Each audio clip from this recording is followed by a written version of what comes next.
Well, I want to talk about on a different topic, another topic that we agree to disagree on, but I'm hoping maybe we can agree on this. Okay. So, on the topic of abortion, Hmm. and we recently saw the March for Life just happened here in DC. It's the largest gathering of pro-life activists every year. Which And you so, proudly participate in.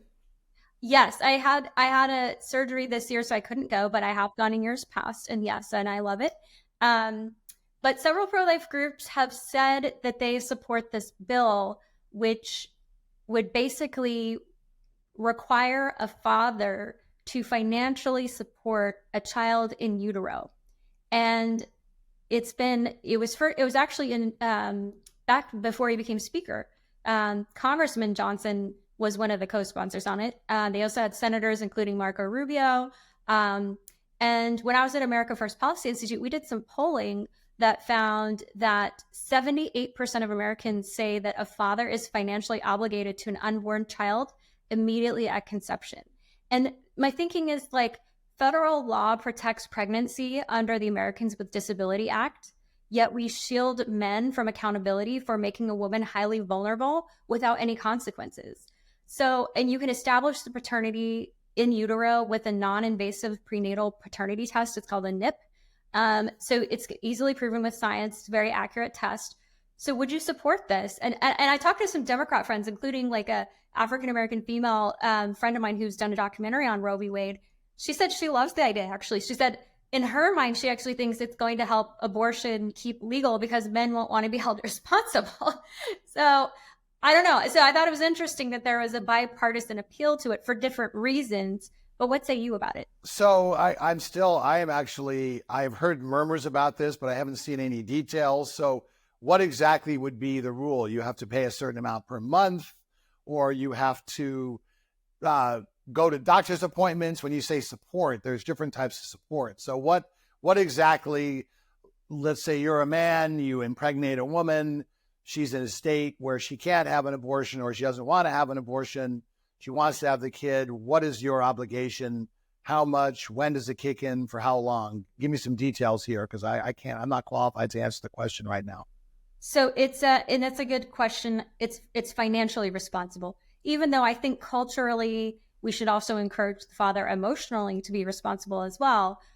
Because if you look at surveys, one of the top reasons, usually the top reason why women say they get abortions is because of financial reasons or the support and or lack of support from the father. So I just think if you had more support from the men, holding them responsible, and like I said, 78% of Americans said that the father is financially responsible at conception.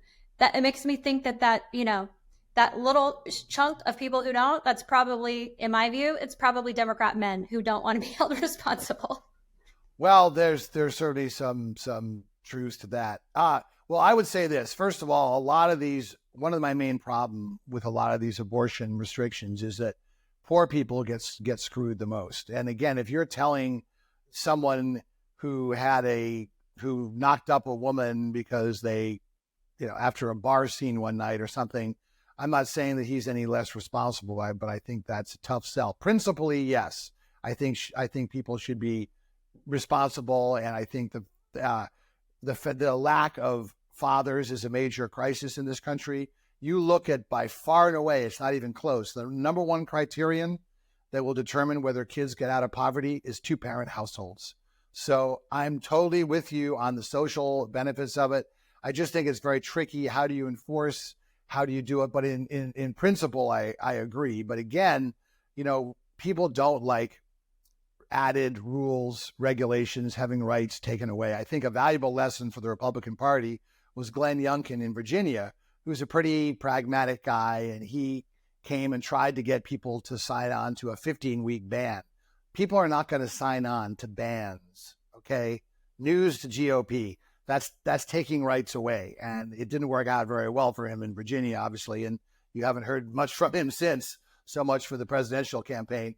But in any case, I think it's a very hard issue. But yes, I do think getting fathers involved, the way to do it is probably with a carrot, not through a stick. That would be my only final way to